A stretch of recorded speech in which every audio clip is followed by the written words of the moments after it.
para hacer el bien. Transcomer, puesto de bolsa de comercio, presenta A las 5 con Alberto Padilla.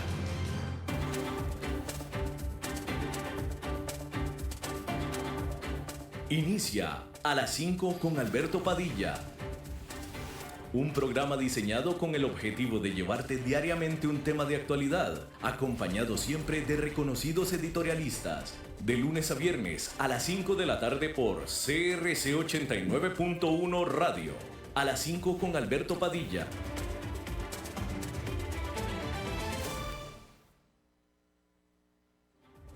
Hola, ¿qué tal? Saludos, bienvenidos a esta emisión de A las 5 con su servidor Alberto Padilla. Muchísimas gracias por estarnos acompañando, gracias por estar ahí. Le mando cálidos saludos desde la señal de CRC 89.1 Radio en San José, Costa Rica, desde donde estamos transmitiendo hasta el punto, en el tiempo y en el espacio en el que usted nos esté escuchando, porque estamos saliendo en diferentes vías simultáneamente, por ejemplo en Facebook Live, en la página de este programa, A las 5 con Alberto Padilla.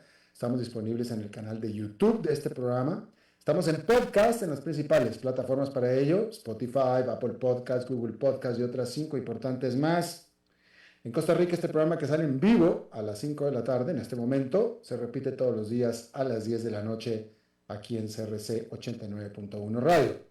En esta ocasión me acompaña, como usualmente lo hace, tratando de controlar los incontrolables, el señor David Guerrero, y la producción general de este programa, siempre poderosa, desde Colombia, a cargo del señor Mauricio Sandoval. Hay que iniciar informándole que Israel dijo que atacó en esta jornada, solamente en esta jornada, 300 objetivos en el Líbano en las últimas 24 horas. Este ataque en serie fue dirigido, según dijo Israel, al sistema económico y activos de Hezbollah, incluyendo la institución financiera Asociación Al-Qard Al-Hassan, la cual se estima, se asume, que es quien maneja las finanzas de Hezbollah. Este grupo financiero tiene más de 30 sucursales alrededor de todo el Líbano. Se desconoce si cada una de estas sucursales será objetivo directo de ataque por parte de Israel. Lo que sí es que la Oficina de los Derechos Humanos de las Naciones Unidas condenó estos ataques por haber generado otra ola más de desplazados y precisamente el atacar y golpear a instituciones financieras, las cuales, dice la Oficina de Derechos Humanos de las Naciones Unidas, están fuera de las leyes internacionales. Es decir, la Oficina de Derechos Humanos de las Naciones Unidas dice que las instituciones financieras como tal no son objetivos legítimos bajo las leyes internacionales humanitarias para estar atacando. Es decir, y esto pues pareciera, sin ser un experto en este tipo de leyes, pero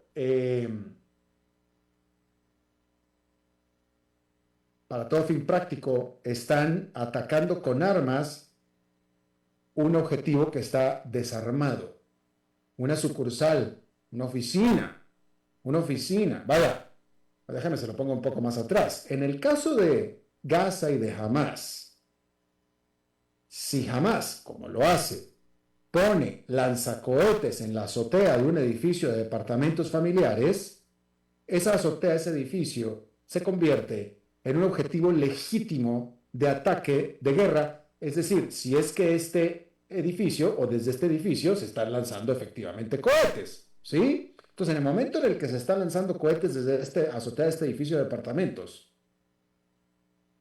en ese momento ese edificio se convierte en un objetivo militar legítimo, de defensa propia incluso, ¿sí? Y así es que, y por más que Israel sepa que a la hora de destruir ese edificio va a morir varias o muchas personas civiles que no tienen nada que ver con el lanzacohetes, Israel tiene un objetivo legítimo de defenderse destruyendo ese lanzacohetes sobre ese edificio de ciudadanos civiles, ¿sí? Pero en este caso estamos hablando de una oficina, estamos hablando de una oficina financiera que presuntamente maneja las finanzas de Hezbollah. Ok, probablemente, seguramente se merece sanciones, castigos, bloqueos, lo que usted quiera, pero no un ataque militar directo, puesto que no se están lanzando ataques directos de ahí. ¿Me explico? Entonces, pues efectivamente, una institución financiera que está rompiendo las leyes internacionales de terrorismo y de financiamiento a la guerra, etcétera, se merecen sanciones por ese mismo lado, pero no un misil. Y eso es lo que está haciendo ahora Israel, y por alguna razón, aparentemente medio abusiva, Israel está considerando como un objetivo militarmente legal, legítimo, una institución financiera, por más que esté involucrada con Hezbollah. Así es que ahí lo tiene usted. Hay que decir que China y la India alcanzaron un acuerdo sobre el patrullaje conjunto en su disputada frontera en el Himalaya. Este acuerdo resuelve un conflicto que surgió en el 2020, que explotó, eruptó en el 2020, cuando una serie de choques mató al menos a 20 tropas indias y 4 tropas chinas. Y así da por terminado un periodo, y así se dio por terminado un periodo de 30 años de relativa estabilidad. Los líderes de ambos países, la India y China, se reunirán en la cumbre de los países BRICS en Rusia este martes. Pero por lo pronto encontraron notablemente este acuerdo, muy importante, hay que decirlo.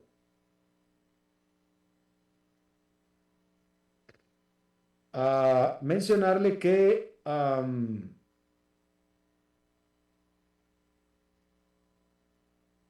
en Estados Unidos, la mayor empresa de entretenimiento del mundo, Disney, que está pasando por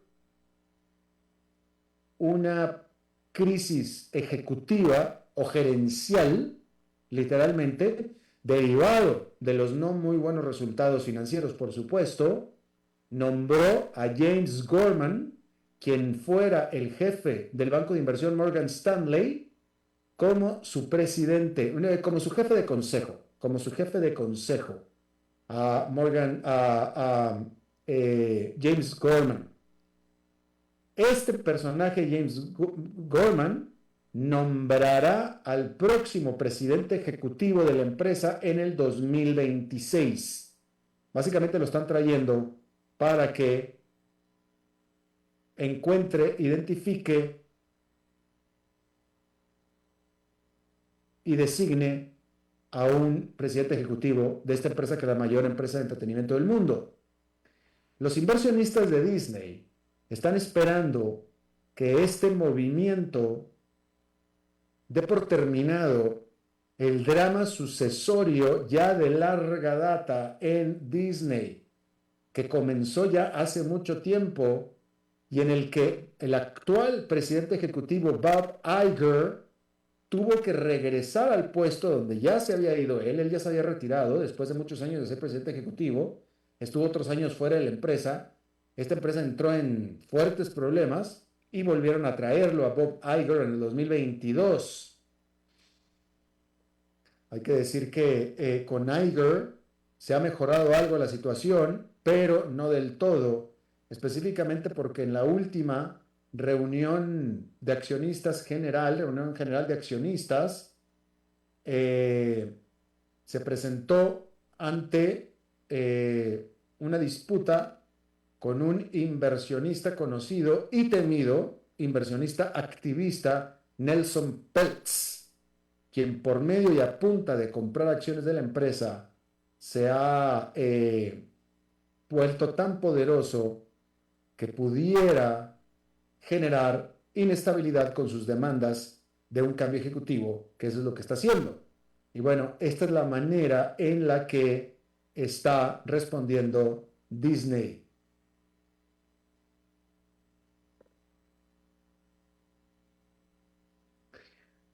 Bueno, pues el clérigo turco que se considera que fue el responsable del intento de golpe de Estado de Turquía en el 2016, de nombre Fethullah Gülen, falleció en Estados Unidos. Él fue el líder de la comunidad Gülen o Semat, que es este movimiento islamista bastante secreto. Desde que se hizo este fallido golpe de Estado, en el cual murieron más de 250 personas, este movimiento perdió muchísima influencia. A partir de entonces, Gülen, para el disgusto de Turquía, se fue a vivir en el exilio en Estados Unidos desde 1999. Y desde ahí es de donde se acusa que generó este intento de golpe de Estado para el disgusto de Turquía. Desde los Estados Unidos lo hizo. Bueno, pues ya falleció este personaje. Así es que lo tiene usted. Mencionarle que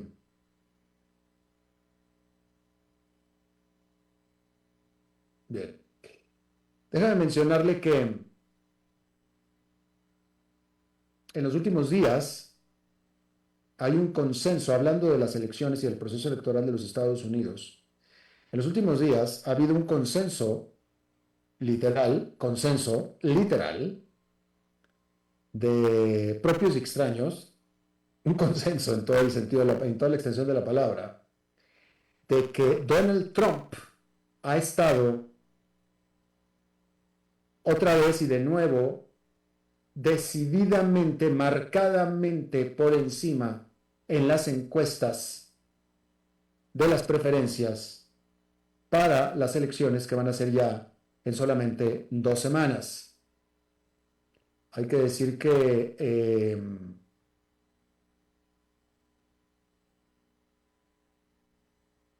en los últimos días, sobre todo este fin de semana y desde la semana pasada, las encuestas de todo tipo de medios de comunicación en Estados Unidos que apoyan y que no apoyan a uno o a tal candidato, están ambas partes con este consenso de que Donald Trump ha subido. Porque una cosa, a ver, muy sencillo, cuando Kamala Harris entró a la carrera hace un par de meses, entró y efectivamente entró con un bang. Y estuvo con un liderato pequeño, pero liderato decididamente por encima de Donald Trump. Después este liderato empezó a bajar, hasta quedar casi prácticamente empatados, y estuvieron empatados todo este tiempo, hasta los últimos días de la semana pasada, que es lo que le menciono, que Donald Trump está volviendo a tener, digamos que arriba de 4 puntos de diferencia, en general arriba de el margen de error que sería en las elecciones. Eso es, de nuevo, en las encuestas de quien afirma por quién va a votar. Todavía permanece un gran número de indecisos que no saben y no dicen, todavía. Pero esta es la primera vez en un buen rato que Donald Trump de nuevo toma el liderato. Por cierto, no sé si usted se enteró que Donald Trump, pues como parte de su campaña, ¿no? Pues como parte de la campaña, este fin de semana decidió, porque es un asunto desde la época, desde Bill Clinton. Bill Clinton me parece a mí que fue el que comenzó con este asunto de visitar, en este caso McDonald's, la cadena de comida rápida McDonald's. Bill Clinton, desde que era candidato y después en la presidencia, él gustaba de bajarse en un McDonald's cualquiera a comprar algún producto de McDonald's, y eso siempre causaba sensación. Y después de Bill Clinton ya comenzaron a usarlo así ya como manera los presidentes, etcétera, ¿no? No era algo que hiciera necesariamente Donald Trump y ciertamente no un McDonald's, ¿verdad? Pues bueno, este fin de semana Donald Trump decidió entrar a un McDonald's y no solamente comprar algún producto de McDonald's, sino irse detrás del mostrador, ponerse un mandil y comenzar a servir y a tomar órdenes para los comensales. Y entonces ahí estaban los videos de Donald Trump sirviendo las papitas fritas y etcétera, etcétera, ¿no? Y obviamente en estas épocas de tanta algidez política, cualquier cosa que haga, especialmente Donald Trump, pero cualquiera de los dos, causa revuelo para todos lados, ¿no? Y entonces, obviamente, todo esto causó revuelo y este revuelo salpica a todos los involucrados. Y en este caso el involucrado fue McDonald's. Y entonces, la prensa, sobre todo la prensa no muy amiga, se fue directo sobre McDonald's a preguntarle a McDonald's sobre su posición política y electoral con respecto a esto. Y entonces McDonald's de pronto se vio en un problema de relaciones públicas, que ni cuenta se dio, pero bueno, para eso sirven los departamentos de relaciones públicas, precisamente, para este asunto tan inesperado, en el que una medida, pues inocente, en el sentido de que Donald Trump no tenía la intención de causarle ningún daño a McDonald's per se, sino montarse, eso sí, montarse literalmente en una sucursal, pero también en la imagen y etcétera. Y pues obviamente le cae toda esta atención no solicitada a McDonald's y pues entra en un problema de relaciones públicas para McDonald's. Y entonces McDonald's, primero que nada, dijo que ellos ni se enteraron ni supieron. Y que en todo caso, las oficinas, muchos de los restaurantes de McDonald's son operados independientemente y que pues ellos ni se enteraron, ¿no? Pero de todos modos, esto obligó a McDonald's, a la empresa, a la corporación, enviar una circular, un memorando a todos sus franquiciatarios para recordarles que no son una institución política. Pero pues en realidad esto es una medida de relaciones públicas de la empresa McDonald's, porque ni modo que el gerente de la sucursal le vaya a decir al presidente Donald Trump, ¿verdad? A quien sea, le vaya a decir, no puedes hacerlo. Pues es difícilmente. Se le hubiera venido peor la tormenta de relaciones públicas a McDonald's, francamente, si el gerente hubiera dicho que no. Entonces, pues cuando el gerente de una sucursal de McDonald's se enfrenta entre esto, pues pues no tiene remedio, no tiene otro remedio más que pues adelante. Y yo creo que es con la venia intrínseca de la empresa. Si hubiera sido tanto Donald Trump como Kamala Harris, ¿no? Pero eso no quita que traiga una tensión importante importante por parte de la prensa, que tiene que poner a trabajar al Departamento de Relaciones Públicas de McDonald's. Y bueno, pues entonces como parte de esta pantalla, de esta imagen de que algo tenemos que estar haciendo al respecto, aclaró de nuevo que ellos no tuvieron nada que ver, que esto fue algo fortuito o que se presentó en el momento y que nadie les avisó, nadie nada. Lo que nadie les preguntó es qué hubieran dicho ustedes si les hubieran avisado. Y envió esta circular recordando que no son establecimientos políticos, para lo que sea que sirva ese asunto, ¿no? Así es que lo tiene usted. Bien, déjame le informo que en la capital de Estados Unidos, en Washington, este lunes comenzó la reunión de otoño del Banco Mundial y del Fondo Monetario Internacional. Y el tema de esta cumbre, de esta reunión de este año, de cumbre de los ministros de finanzas de los países miembros de estas instituciones, donde se reúnen de nuevo los ministros de finanzas y otro tipo de burócratas de todos estos países, estarán celebrando el aniversario número 80 de los acuerdos de Bretton Woods. Estos acuerdos en los que se determinaron la creación del estándar de oro, ¿sí? Así como también precisamente la formación tanto del Fondo Monetario Internacional como del Banco Mundial. Hay que decir que en esta ocasión los hacedores de política están hurgando, buscando en el pasado para poderse inspirar y ver cómo poder navegar por los tiempos turbulentos, intimidantes y todos los elementos que van a traer con ellos estos tiempos que se están viviendo actualmente. Por ejemplo, cosas de la actualidad que no se vivían en 1944 es como procurar más financiamiento para ayudar en el cambio climático para el mundo en desarrollo. Ese tipo de asuntos es lo que está dominando a la agenda en este momento. Sobre todo porque los países más pobres del planeta están hundiéndose no solamente en agua, sino muy específicamente en deuda. Y después de los últimos casos de las severas protestas en Pakistán y en Bangladesh, que son de los más grandes prestamistas de estas instituciones, el Fondo Monetario Internacional continúa y se agrava la preocupación sobre la popularidad de la institución, otro asunto de relaciones públicas, y si acaso estos créditos van a ser pagados. Y en este sentido, básicamente, en la actualidad, Bangladesh y Pakistán son para el Fondo Monetario Internacional lo que Latinoamérica fue en la década de los 90s. O sea, esta parte no es tan nueva. El asunto de imagen no es tan nuevo para el Fondo Monetario Internacional. Ya tuvo lo suyo aquí en Latinoamérica, ahora lo está teniendo en aquella parte de Asia.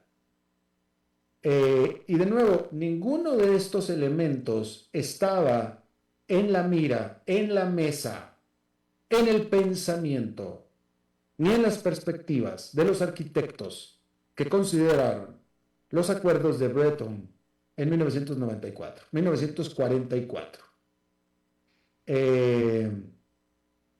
Y entonces, por tanto, de todos modos, los retos de 1944, algunos de ellos todavía permanecen, y todavía no se resuelven tampoco. Y entonces hay que juntar los antiguos con los nuevos para determinar cuál será el camino en el futuro. Y cuando termine esta reunión, al final de esta semana laboral, estaremos hablando.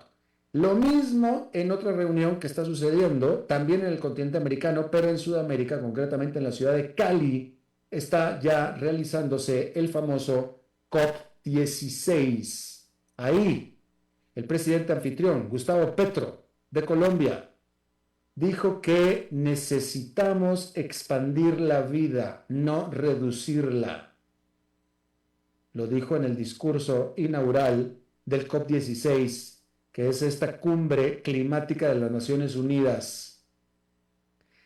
A partir de este lunes, miles de delegados comenzaron negociaciones por primera vez desde que gran parte del mundo y de los gobiernos del mundo se comprometieron en el 2022 a proteger el 30% tanto de la tierra como de los océanos para el 2030. Esto fue en el 2022, estamos en el 2024 y no se ha hecho, básicamente no se ha avanzado absolutamente nada en ese compromiso. Decir que las tremendas sequías han estado empujando al Amazonas hacia el colapso en el cual la selva se degrada y se convierte en una fuente neta de carbón. Y en general también el futuro de los arrecifes de coral se ve bastante precario. Decir que para las próximas 2 semanas, la presidenta de la COP, que es Susana Muhammad, que es la ministra del Ambiente de Colombia, urgirá a los países el que muestren cómo pueden ellos detener e incluso revertir la pérdida de biodiversidad. Vamos a ver de qué manera lo hace. Hay que decir que los negociadores deben también de figurarse como los países más pobres del mundo, pero los más ricos también en naturaleza, en biodiversidad, pueden financiarse, costear la conservación. Hay que decir que la gran mayoría de los países no han entregado todavía sus planes revisados de cómo proteger la naturaleza, y en su lugar lo único que han hecho es revisar sus objetivos. Es decir, los objetivos están, las buenas intenciones, pero no han dicho cómo, y mucho menos han avanzado en eso. Hay que decir que sin la ayuda de los bosques que secuestran carbono, sin los manglares y sin los pantanos, el alcanzar las emisiones de carbón cero neto son simple y sencillamente una aspiración. No se puede absolutamente lograr y avanzar absolutamente en nada sin eso. Así es que tiene usted. Rápidamente, déjeme le menciono, pero primero que nada le voy a dar el resultado de lo que sucedió allá en Nueva York este inicio de semana. Allá en Nueva York fue una semana, un inicio de semana un poco negativo, con el índice industrial Dow Jones cayendo 0,8%, muy poquito. El Standard & Poor's 500 cayó un 0,18%, pero el Nasdaq Composite con una ganancia de 0,27%. Hay que decir que, por supuesto, estas pérdidas del Dow Jones y del Standard & Poor's 500 son muy, muy pequeñitas. Particularmente estos dos indicadores, toda la semana pasada, todo el mes pasado, todo este año, para acabar pronto, todo este año, pero más específicamente en las últimas semanas, ha estado rompiendo récords. Es decir, que el mercado en general ha estado ganando terreno. Es decir, que las acciones que componen a los indicadores, al mercado, están aumentando de precio. ¿Sí?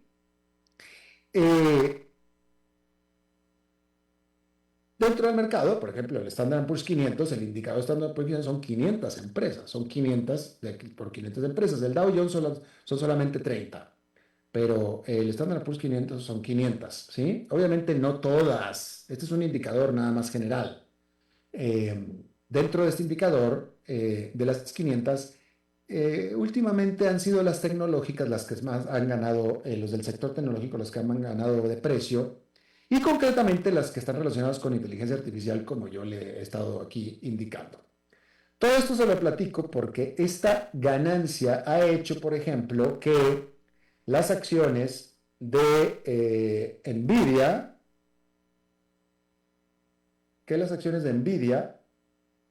que es esta productora de microprocesadores específicamente para la industria de inteligencia artificial, hayan subido de manera muy importante en los últimos, ¿qué le voy a decir? 2 años.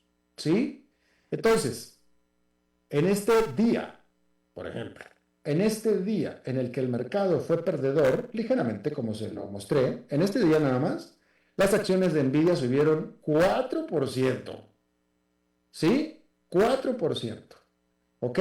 Pero las acciones de NVIDIA han explotado de manera impresionante en los últimos meses. ¿Sí? Con esta corrida que se ha dado de la inteligencia artificial. Y bueno, con esta corrida de las acciones de NVIDIA, su presidente de NVIDIA ya alcanzó, con este 4% de hoy, ya alcanzó a ser por primera vez en la historia uno de los 10 hombres más ricos del mundo. Y entra así, ya era uno de los 100, ya era uno de los 100. Ahora la noticia es que es uno de los 10 hombres más ricos del mundo. Estamos hablando del presidente de NVIDIA, que ya con este número 10 se codea en riqueza con los nombres que usted ya conoce. Elon Musk, Warren Buffett, Jeff Bezos, Mark Zuckerberg, y ahora el presidente de Nvidia. Como usted sabe, cuando estamos hablando de los hombres más ricos del mundo, no es que su dinero lo tengan en el banco, en la chequera. No, son ricos por los activos que tienen. Y los activos que tienen típicamente son las acciones de las empresas que manejan o de las cuales son propietarios. Y en el caso del presidente de Nvidia, pues estamos hablando justamente de acciones de Nvidia. Entonces, sus activos, que son acciones de Nvidia, han saltado de precio de manera importante y ese precio, ese aumento de valor es lo que lo ha llevado a él a aumentar su riqueza, a ser uno de los 10 hombres más ricos del mundo. Así es que ahí lo tiene usted. Esa es la noticia del día de hoy. Este señor, de nombre Jensen Huang, eh, él fue en su juventud, él nació, no sé si pobre, digamos que nació normal.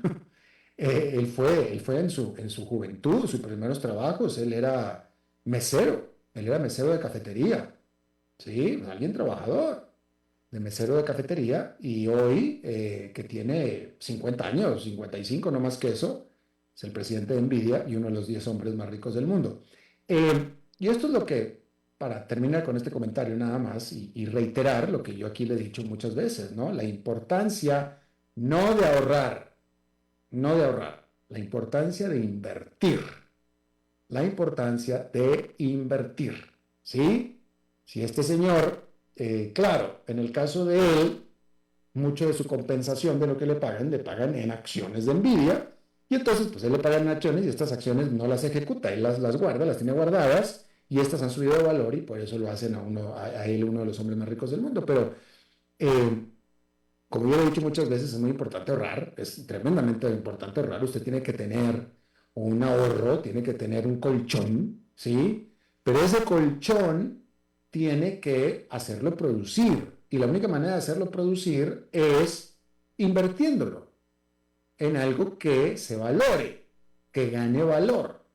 Y una manera muy segura de hacerlo es bienes raíces, algo de un bien raíz, una casa, un terreno, un lote, etcétera. Pero la otra definitivamente es las acciones. Las acciones. El dinero que usted, si usted deja el dinero nada más en el banco, sus ahorros nada más en el banco, lo más que usted puede aspirar de ese dinero es que se mantenga, que se preserve. O sea, lo más que usted puede aspirar, a lo más. Si se ve un poquito más, menos conservador, pudiera comprar algún certificado de depósito, algún bono que le da el banco y le da un poquito más, un poquito más. Entonces, pues que en términos técnicos sigue siendo preservar, ¿sí? Sí, simplemente su dinero no se devalúa, ¿sí? Pero definitivamente no va a crecer, no tiene oportunidad de crecer. Y de crecer, pueden ser situaciones de crecer muy importantemente cuando usted lo invierte. Claro, también hay el riesgo de que sea para abajo, por supuesto, pero pues para eso hay que pues, estudiar un poco, hay que hacer la tarea, hay que invertir en acciones de unas compañías sólidas que uno conozca, ¿sí?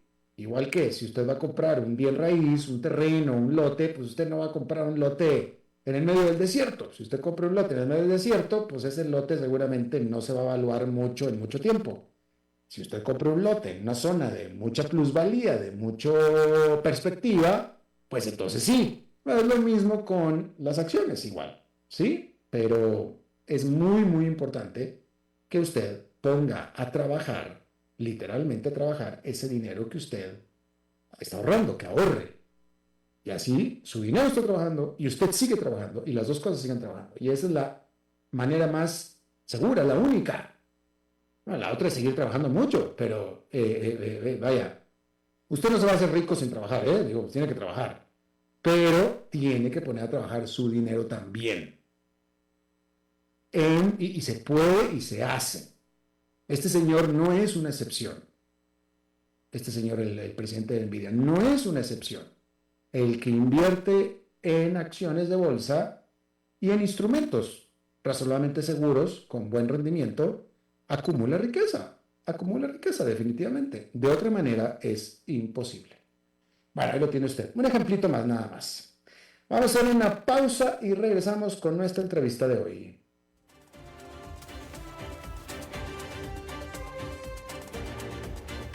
Continuamos escuchando a las 5 con Alberto Padilla.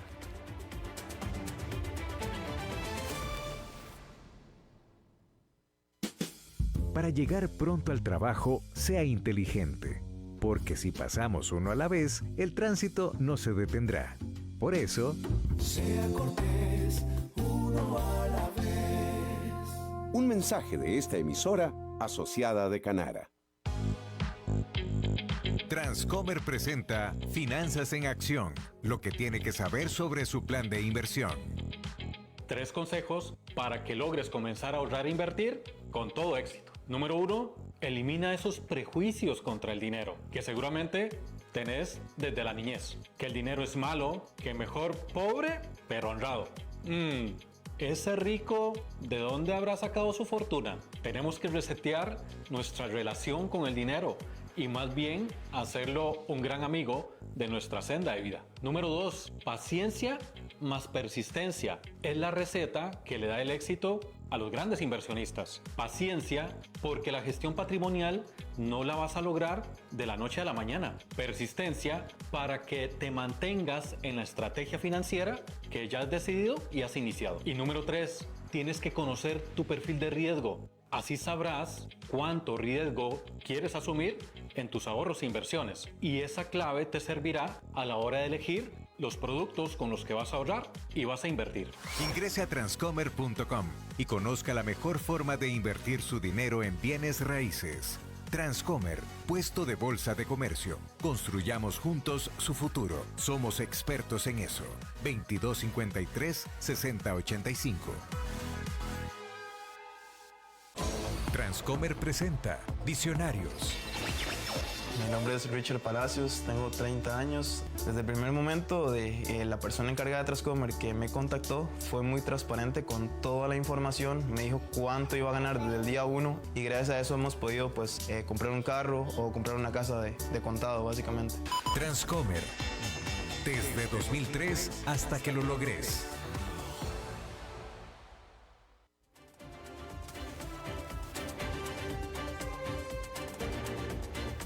Continuamos escuchando a las 5 con Alberto Padilla. Muchísimas gracias por continuar con nosotros. La semana pasada se realizó en la ciudad Luz, en París, la capital de Francia, la Feria del Automóvil de París, que normalmente no hubiera sido una feria muy importante y tal vez de todos modos ya no lo es, porque como estábamos hablando la semana pasada, las ferias del automóvil, varias de ellas, las más importantes, simplemente han perdido brillo y otras hasta desaparecieron por completo. Y aquí yo le informaba, le estábamos platicando que antes las ferias del automóvil, que si la de Detroit y que las que había en muchas partes, causaban mucha expectativa, mucha expectación, como lo hacen hoy en día cuando presentan sus nuevos modelos la Apple o Tesla. Antes era esto en la feria del automóvil. Todo esto ha perdido como mucho brillo, pero han quedado algunas ferias y ahora fue la de París. Y bueno, vamos a ver qué se presentó ahí y para eso está con nosotros un observador invitado sobre este tema, Rodrigo Salcedo, presidente de la Asociación de Vehículos Eléctricos de Chile y director de la Asociación Latinoamericana de Movilidad y Sostenibilidad, conocido como Álamos. Rodrigo, muchísimas gracias por estar con nosotros. Hola, ¿cómo estás? Alberto, un gusto por la invitación. Igualmente, oye, perdóname que te haga esta pregunta, no quiero ventilarte, pero ¿tuviste la oportunidad de estar en París o lo viste desde remotamente?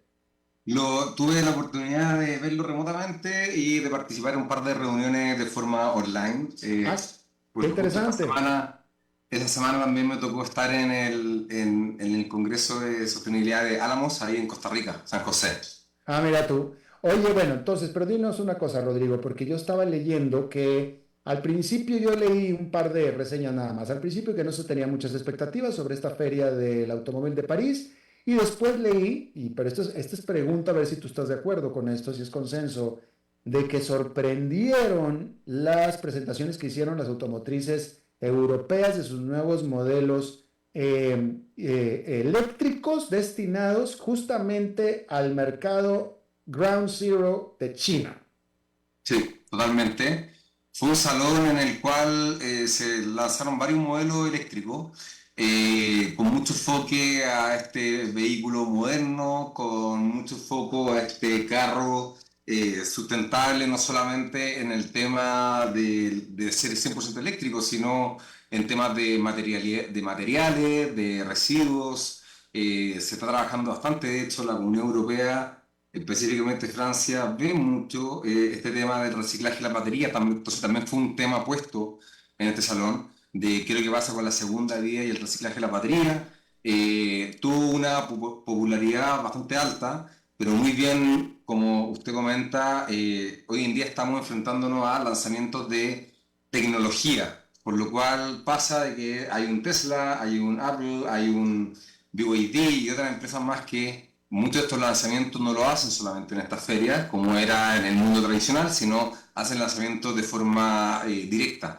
Eh, y como también hay ferias tecnológicas de que cuando uno ya quiere empezar a buscar quizás tecnología de carro eléctrico, hay que empezar a sumarse también a otras ferias que son más de tecnología, como ferias de todo lo que está relacionado con el hardware, con los sistemas de tracción, y muy bien comentado, como estáis hablando antes del comercial, de cómo la empresa Nvidia ha aumentado ha crecido tanto, y es porque prácticamente una empresa china hizo la inversión, pero ellos de forma paralela, hoy en día son partnership de Honda, de Tesla, de Bosch, de Audi, de Daimler, al final es como el nuevo, el nuevo, yo siempre digo al final, es como que uno realmente piensa, siendo más marcas, tantas marcas, pero cuando uno piensa en neumático, uno piensa en Continental, cuando uno piensa en freno o en parabrisas, uno piensa, siempre hay algunas marcas, hoy en día ahora estamos enfocándonos a que marcas de vehículo eléctrico, Nvidia, marcas de vehículo eléctrico, Intel, y eso ha cambiado también el concepto de las ferias, de los salones. Claro. Incluso la propia Apple estaba considerando un automóvil eléctrico. Así es, no, y no solamente acá hay, a ver, lo que pasó en esta feria fue algo bastante sorprendente porque mucho lanzamiento de carros de procedencia con GBT chino, obviamente homologado para un mercado europeo, pero también hace un tiempo atrás, un mes atrás o un mes y medio atrás, también hubo una visita del CEO de Ford a China y también quedó sorprendido de cómo el mercado y cómo hay tanta oferta. Entonces, también se dio ese tema de que había una expectativa muy alta de ir a ver mucha más tecnología, cuando también hay ciertas normativas y hay ciertas temáticas que van más atrasadas, que obviamente no todos los países van al mismo ritmo, pero había ese espacio. Claro, claro. Después de esta feria, bueno, a partir de esta feria, ¿cómo quedan? ¿Qué opinas tú? Porque la información que nos llega a nosotros, que yo no me considero, no somos prensa especializada, es quien está llevando la jugada en la producción y desarrollo de automóviles eléctricos son China y los chinos. Pero ahora de nuevo, esta feria se da de París y etcétera, y hablaban muy bien de las europeas. Pero pregunta, ¿quién te parece a ti, fuera de China, que está haciendo bien las cosas en automóviles eléctricos que no sea Tesla, que ya Tesla la cubrimos bastante? A ver, como países, yo creo que en Reino Unido, Inglaterra está avanzando bastante en esta temática, bastante en el sentido, sobre todo con infraestructura de carga, En camiones. en vehículos, en camiones, en transporte pasajero, en vehículos livianos, de hecho están avanzando bastante. Hoy en día uno puede, en casi todas las estaciones de servicio en Reino Unido, ni siquiera en Inglaterra, en Reino Unido ya hay varios cargadores, y no solamente Tesla, estamos hablando de varias marcas en conjunto de cargadores, con espacio de descanso, con diferentes modalidades en el cual ya no es como una estación de servicio que uno tenía pensado que pasa a cargar combustible, sino con espacios abiertos. Y estos camiones, Rodrigo, perdóname que te interrumpa, ¿estos camiones son producidos por alguna marca conocida de camiones? Son marcas, al final son marcas emergentes, son entre marcas emergentes, son entre inversionistas, inversiones de nuevas plataformas. Fíjate, es que por ahí venía mi pregunta. Mi pregunta era más bien en el sentido de que qué está haciendo y qué hay de las marcas tradicionales, Volkswagen, Renault, General Motors, Ford, si han podido actualizarse y mantenerse relevantes en el mercado de vehículos eléctricos. Sí, y lo han hecho de una forma bastante curiosa. Y digo curiosa porque saliendo un poco de su estado natural como empresa automotriz, como fabricante automotriz, lo que han hecho las principales marcas es invertir en startups o en empresas que han estado desarrollando vehículos eléctricos. Mm, ¿Ya? Y ahí eso hay varias. Al final el grupo BMW ha invertido alrededor en 60 startups. Estamos hablando de startups desde o de empresas más pequeñas, de infraestructura de carga, de la fabricación de la batería, de lo que es las plataformas de entretención. Entonces, lo que están haciendo es que están incorporando nuevos jugadores en su línea, en su plataforma, y eso lo ha llevado a poder avanzar también de forma más ágil y de forma más rápida. También es importante recordar de que las principales fábricas de baterías de litio están en China, y eso no significa tampoco que la batería tenga un protocolo chino 100%. Esto es como al final Apple. La fabricación, varios de los modelos de los teléfonos iPhone son fabricados en China, pero con un estándar de calidad americano. Entonces, eso también va pasando, de que las fábricas se han obligado de tener esta expansión y buscar estos componentes nuevos, que al final los componentes nuevos pasan a ser esta alianza con un Nvidia, un Intel, con un CATL y con otras fábricas más que lo ha obligado a mantenerse actualizado. claro, claro. Transformar Tú, sus fábricas también, perdón. A sí, mí me ha sí. tocado ver transformaciones de fábrica realmente sorprendentes en México, eh, en Barcelona, en España, fábricas que estaban armadas para una línea productiva de vehículo a combustión pasan 3 4 años en un proceso de transformarse para vehículo eléctrico, y esos 3 4 años, ¿qué es lo que pasa? Uno dice, oh, Toyota no está haciendo nada, Daimler no está haciendo nada, pero lo que están haciendo es que tienen que transformar sus matrices de producción también. Entonces, hay un trabajo ahí. Ahora que mencionaste Toyota, la siguiente pregunta, se estaba hablando de que el futuro, eh, de que pareciera ser que la tendencia en el futuro va a ser híbridos y no tanto eléctricos. ¿Quedó eso claro en la Feria de París? No, yo lo que creo y lo que se habló bastante en la Feria de París es que esto es una transición tecnológica. Y una transición tecnológica en el cual, obviamente, ¿cuál es la expectativa acá? Entonces, te puedo hacer la pregunta al revés. ¿Cuál es la expectativa para ti tener un carro? Ese carro, si para ti las expectativas pasa a ser un carro que va a tener que ser híbrido, obviamente va a haber una tendencia a ciertas tecnologías híbridas. Pero la naturaleza y lo que se está avanzando, y no lo que está avanzando no solamente por parte de los países, sino de las mismas marcas, de que la tecnología eléctrica es mucho más eficiente, a largo plazo es más barata, tiene menor costo, y para poder descarbonizar, al final, si hay países que están avanzando en descarbonizar, en cambiar su materia energética a 100% eléctrico, del diésel al 100% eléctrico, es un tema netamente de tiempo. Tiempo porque las tecnologías van cambiando. Es lo mismo que pasa, por ejemplo, con Daimler, que Daimler sí notificó de que la fabricación de sus motores de los últimos, creo que 20 años, de todos sus motores, sí son compatibles con biocombustibles. Entonces ahí también uno podría decir, ¿cuál es el futuro? ¿El futuro eléctrico o el futuro biocombustible? El futuro acá es una transición de que pensar de que hay países que tienen millones de carros, de que dependiendo de donde uno se sitúa hay una renovación diferente de los carros. Por ejemplo, en Chile el carro tiene una duración de aproximadamente 7 años, en Perú 14, en Costa Rica 20, en Colombia 18, en Reino Unido o en otros países de Europa es más rápido. Entonces, también hay una transición de cómo las fábricas van manteniendo estos mercados activos.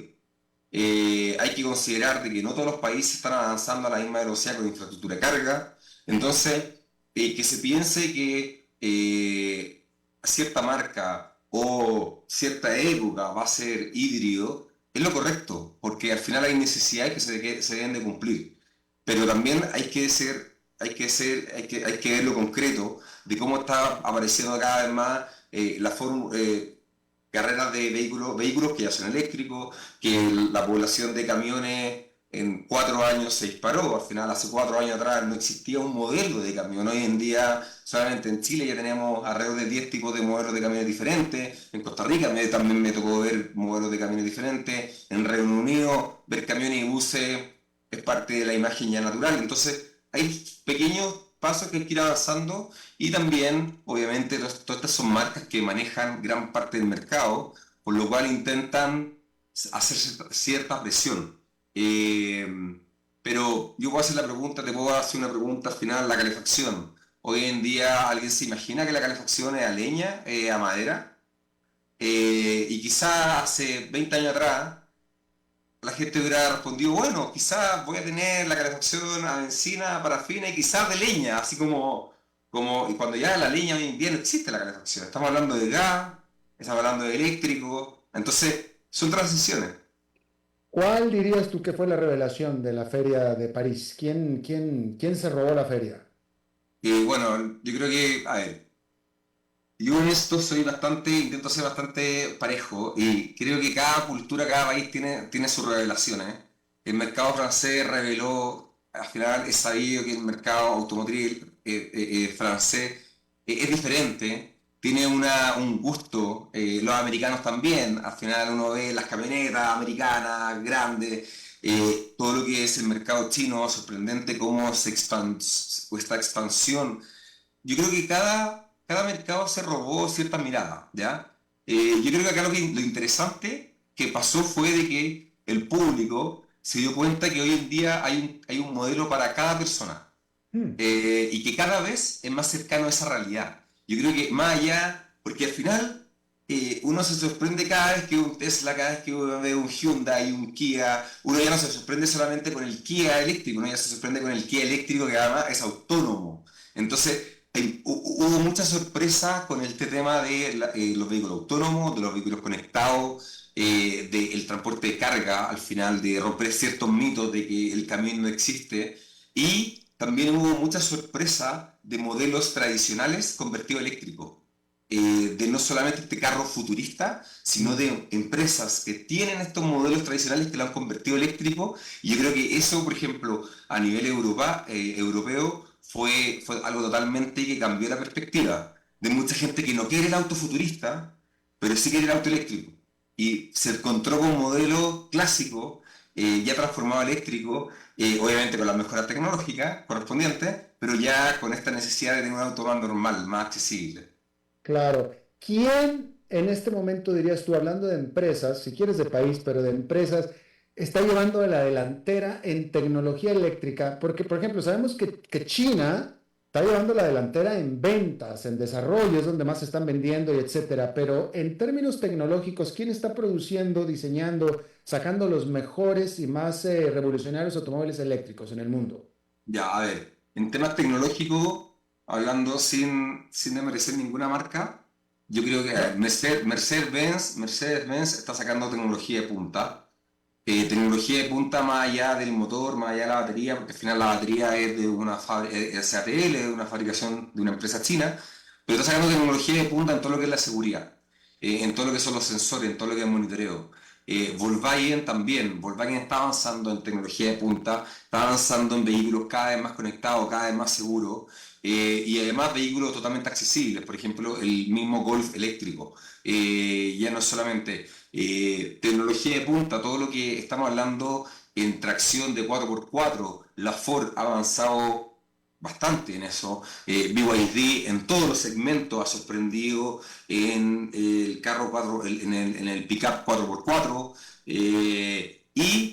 ya si hablamos hacia buses, obviamente para mí yo creo que Yutong, BYD y otras marcas, King Long, son empresas que están avanzando radicalmente en el tema de buses a un precio mucho más accesible, a un costo mucho más llevable para una fábrica, para una empresa.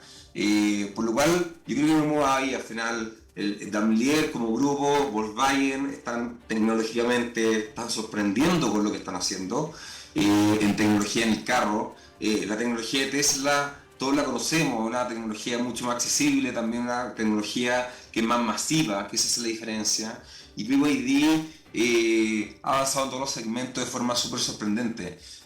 Renault también sorprendió con tecnología de punta, con vehículos muy sofisticados, con sistemas sofisticados, en el cual aceleran esta transición a una conducción más segura, a una conducción más tranquila, a una conducción con mejor sustentabilidad.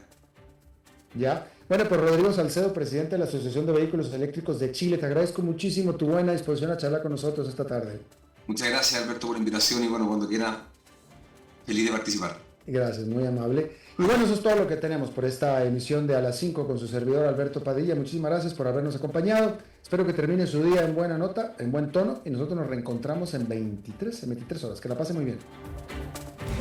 A las 5 con Alberto Padilla fue traído a ustedes por Transcomer, puesto de bolsa de comercio. Construyamos juntos su futuro. Somos expertos en eso.